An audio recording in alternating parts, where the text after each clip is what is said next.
Assalamualaikum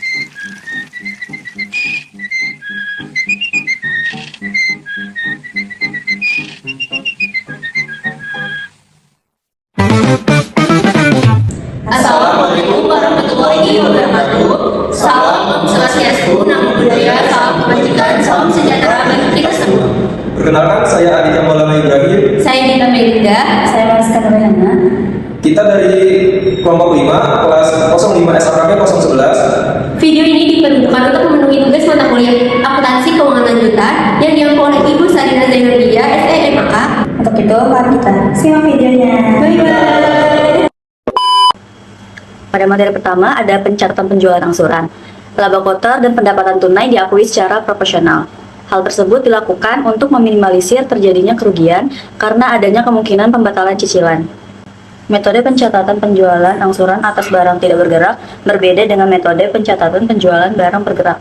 Misalnya, dalam penjualan real estate, properti akan dicatat langsung dalam harga pokok penjualan pada saat terjadinya penjualan, dan selisih yang terjadi antara harga jual dan harga beli dilaporkan sebagai laba kotor yang belum direalisasi.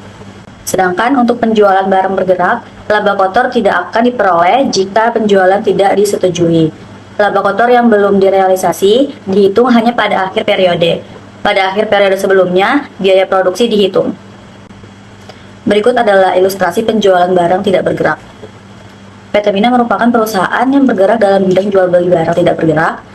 Pada tanggal 1 November 2019, PT Mina melakukan penjualan rumah kepada Bapak Firdaus.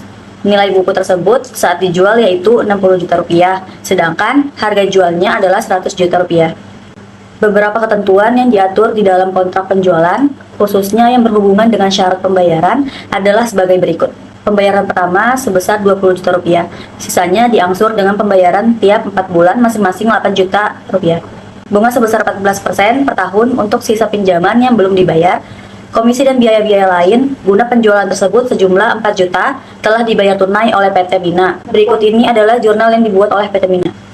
Pada 11 November 2019, jurnal penjualannya yaitu kas 20 juta sebelah debit, piutang penjualan angsuran 80 juta bagian debit, rumah 60 juta sebelah kredit, laba kotor belum direalisasi sebelah kredit.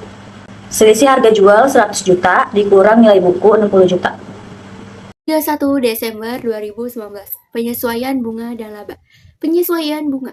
Piutang bunga sebesar 1.866.667 berada di sisi debit. Diperoleh dari 80 juta rupiah dikali 14% dikali 2/12 dikoreksi dari 1.900.000. Pendapatan bunga sebesar 1.866.667 berada di sisi kredit. Laba kotor belum direalisasi sebesar 8 juta rupiah berada di sisi debit. Diperoleh dari 40% dari pembayaran sebesar 20 juta rupiah dari total 100 juta rupiah. Laba kotor direalisasi sebesar 8 juta rupiah berada di sisi kredit. Januari 2020, penyesuaian bunga awal tahun. Piutang bunga sebesar 933.333 berada di sisi debit. Diperoleh dari 80 juta rupiah dikali dengan 14% dikali 1/12. Pendapatan bunga sebesar 933.000 rupiah 333 berada di sisi kredit. 1 Maret 2020, yaitu penerimaan angsuran.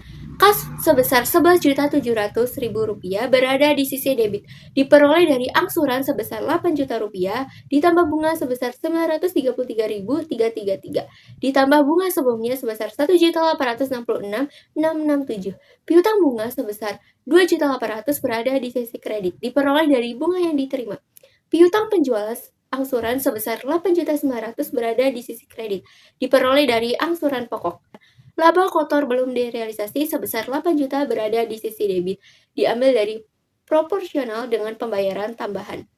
Laba kotor direalisasi sebesar 8 juta rupiah, berada di sisi kredit.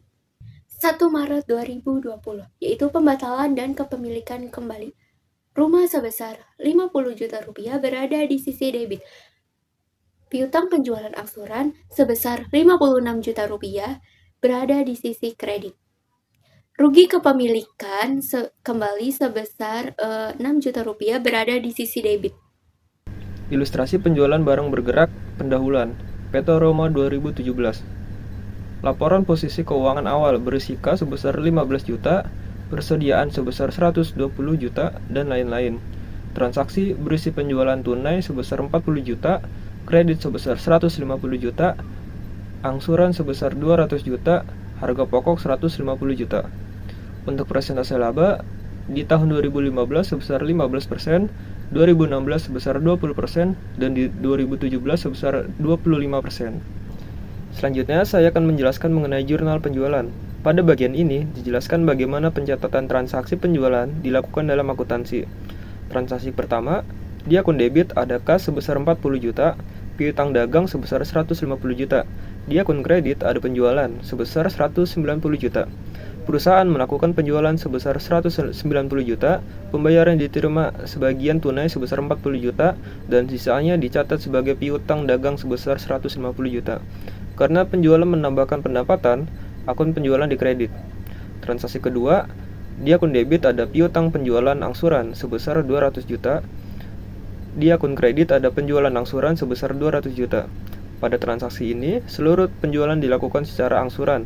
Jadi perusahaan belum menerima pembayaran secara tunai, tetapi timbul piutang angsuran sebesar 200 juta.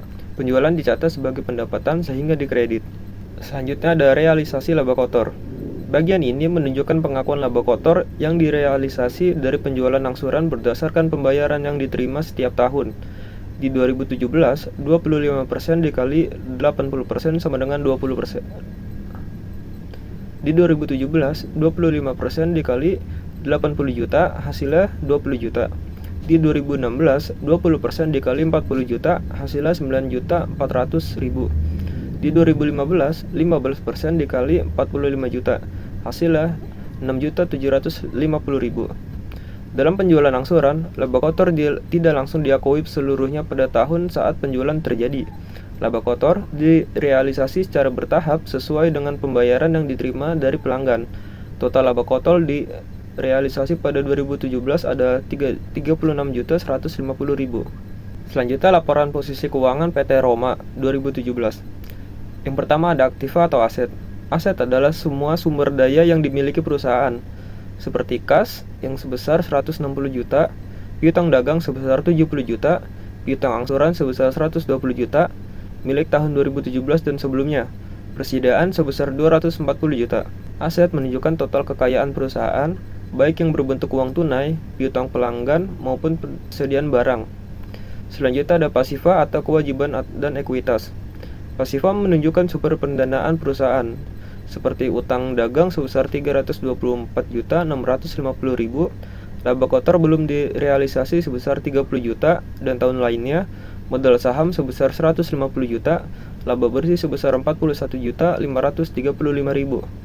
Utang dagang menunjukkan kewajiban yang belum dibayar kepada pemasok. Laba kotor belum direalisasi ada laba dari penjualan angsuran yang belum dapat diakui karena pembayaran belum diterima. Modal saham dan laba bersih menunjukkan hak pemilik atas perusahaan. Lalu untuk kesimpulannya, penjualan angsuran dan aktiva tetap adalah metode akuntansi penting di mana laba kotor diakui proporsional dengan pembayaran untuk mengurangi risiko pembatalan.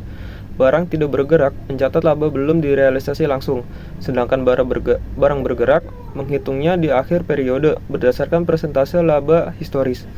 Ini meningkatkan transparansi laporan keuangan dan membantu pengelolaan risiko kredit.